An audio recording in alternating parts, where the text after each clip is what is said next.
Hi guys, it's John Heath here again for Milton Rose Learning with another great Let's Learn lesson on Lord of the Flies characters. So it's very much the breakdown of civilization and the descent into savagery today, but apart from that it's a lovely lesson. So we're going to give you a quick who's who on the characters, just so you get a grip on the main kind of players in this text. Then we're going to unpick what these characters truly represent, and that's called kind of their allegorical symbolism, which is a very, very nice phrase for your essays. And then we're going to zoom in on a character arc for one of the key characters. So we're going to zoom in on Jack and see how he develops throughout the narrative, which will be very useful if he comes up in any exam questions. Okay then, so let's dive in. Let's have a little look at the who's who then. So firstly then, if we want to zoom in probably on Ralph. Okay, so Ralph then is a fair-minded, charismatic leader on the island once the boys kind of crash land on the desert island. And he represents then order, democracy, civilization, doing things in the right way, basically. But unfortunately, as the rules start to break down on the island, as the kids start to go a little bit crazy, Ralph struggles to maintain control, and savagery and the descent into kind of barbarism begins, and Ralph can't kind of stop it, tragically.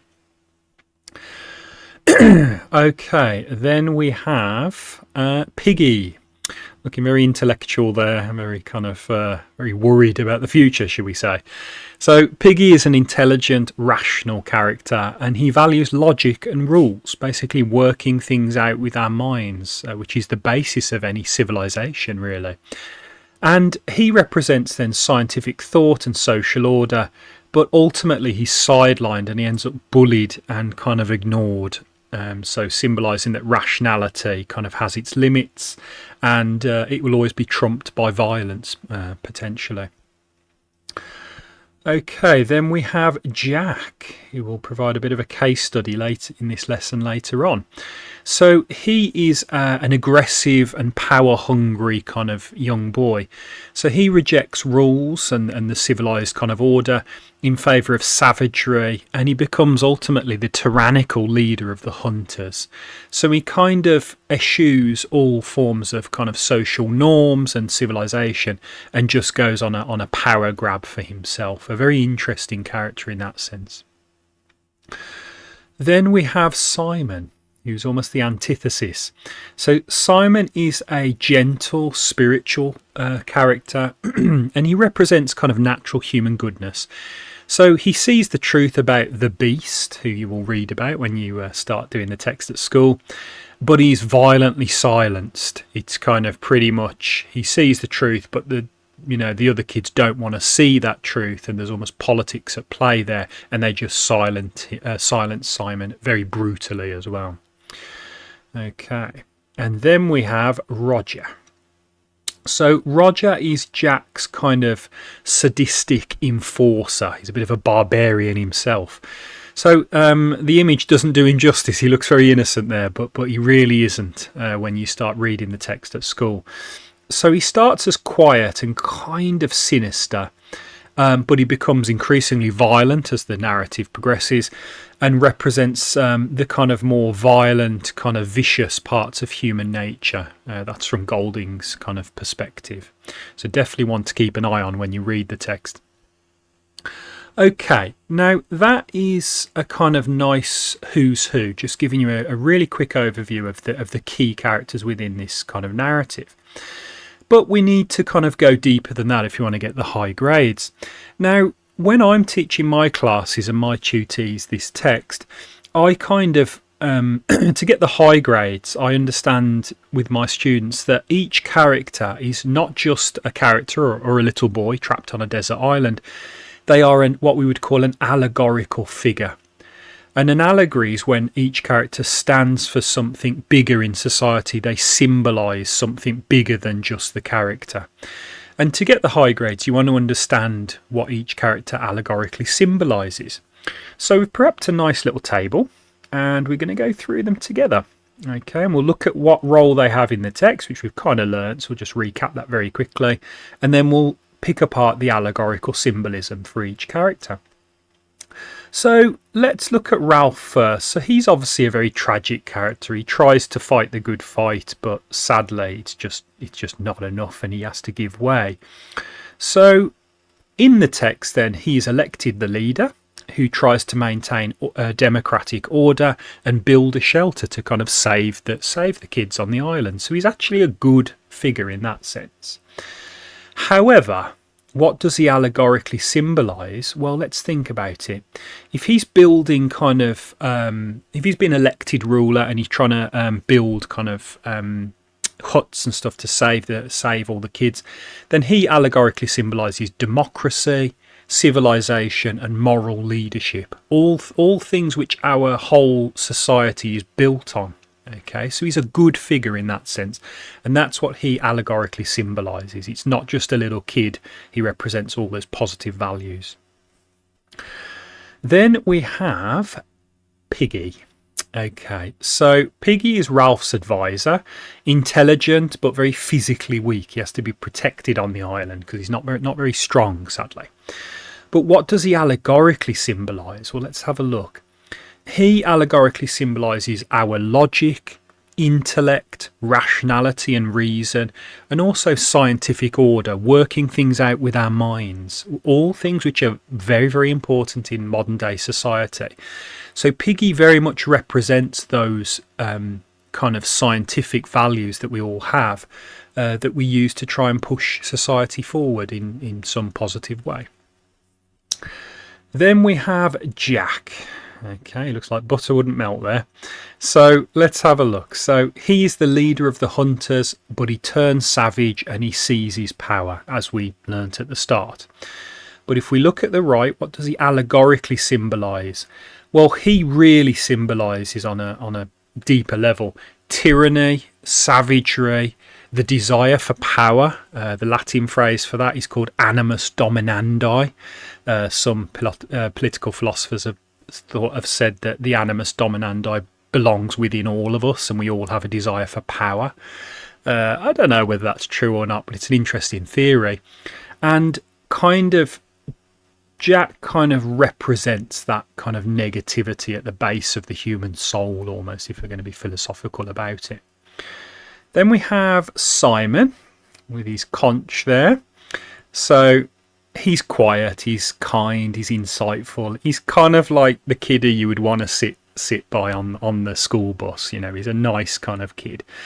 And he discovers the truth about the beast, as we know, but then he's silenced because of it. But what does he symbolise? Well, because of his values and how he acts in the text, he symbolises spirituality and almost kind of religion and following God. Innate goodness of humanity, because not all humans have that animus dominandi potentially. Some people are hopefully inherently good. And prophecy, almost like a bit of a seer, like religious figure in that sense. Then we have Roger. Okay, so Roger is, as we know, sadistic, violent, and he's Jack's enforcer. Not a nice kid to sit by on the school bus, let's put it that way. But what does he symbolise allegorically? Well, he symbolises then brutality, cruelty, and ultimately maybe the viciousness at the core of humankind. Again, that's what Golding believes. I'm not sure I totally believe it, but it's an interesting theory. And I think Roger kind of definitely symbolises that on quite a deep allegorical level. Okay. So with that in mind, that was quite deep, wasn't it? But really useful for your essays. Now, let's round off by looking at a character arc then. So we've picked Jack today. So we're going to have a nice look at how Jack is, what he's like at the start of the text, and then also his turning point and what he's like at the end of the text.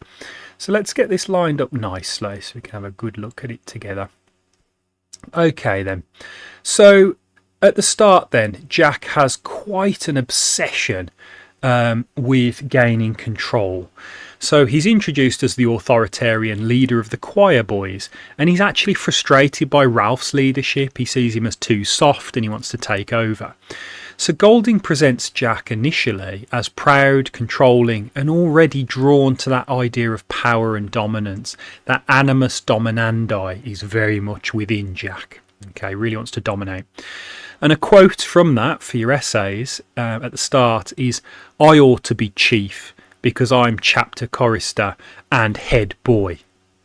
So he's basically saying that, you know, kind of, I've got the authority, I need to take over, and, you know, everybody should move out of my way. So that animus dominandi is very much clear there. He has a desire to dominate others and to take over. Then, when I'm teaching my classes, I always tend to pick on turning points in narratives, and this is a turning point. So we have Jack's descent into savagery. Okay, as you can see in the image, he's not looking happy there. So Jack becomes obsessed with hunting and starts to reject civilization and social norms, and he embraces his primal, almost animal instincts. This novel very much reminds us that we are civilized, but we are still animals at root, and Golding wants us to remember that. So the characterization here is, this moment marks Jack's full shift from structured civilized leadership to violent tribal dominance, where might makes right and strength is the only thing that matters. And the quote that kind of symbolizes this, I will spare you the mild swear word, but it's "beep to the rules, we're strong, we hunt." Exclamation marks all over the place. Very violent and very savage, and that's the turning point for Jack. He's basically rejecting civilization there, and he's just going to go violent now and go rogue and do what he wants to assert his dominance and power. So the end of the character arc for Jack, how does this finish? Okay, well, let's just line it up first and we'll just get a nice kind of read on this. So at the end of the text, and as you can see, he does not look a happy camper. So let's have a little look. So by the novel's end then, Jack rules through fear and violence, and is entirely severed from any sense of morality and religious goodness. You know, that's all drained away from this character. So Golding uses Jack as a narrative device to show how quickly that veneer, or that little kind of cover of civilization, can just collapse under the lure of power. We tend to believe that civilization is very strong and it will go on forever, and everybody follows the rules. But Golding kind of says through the character of Jack, not necessarily. If we were all put on a desert island like these kids are, the rules could break down and civilization could be destroyed under the animus dominandi that's at the core of some members of society. And a quote for this says, see, that's what you'll get. I meant that. There isn't a tribe for you anymore. So he's kind of almost destroying the kind of tribe and trying to kind of take over despotically, or in almost a dictatorship, and kind of ostracizing or kicking out of the tribe anybody who stands in his way politically. Very interesting kind of symbol of tyranny at the end. Very unpleasant in many, many ways. So with that in mind then, what kind of takeaways can we take from this lesson? Well, there's a few. I would say, firstly then, the idea that I would be researching the characters in greater depth, especially focusing on Ralph, Jack, and probably Piggy. I think those are the three big ones that come up on exams a lot. Then I would reflect on the allegorical symbolism, because as we said, these characters are not just little boys trapped on an island. They are allegories, they are symbols, they represent deeper kind of values in society, and it's very important that you understand those and then make sure those filter into your essays to increase your marks. And then also reflect on the character arcs, especially of Jack, because he goes on a journey, he's always a bit sinister at the start, but he turns evil and he turns into a real tyrant by the end. But maybe start thinking about the character arcs for all of the main characters in the text. I think that would be very useful for a revision exercise for you to do very well in your exams.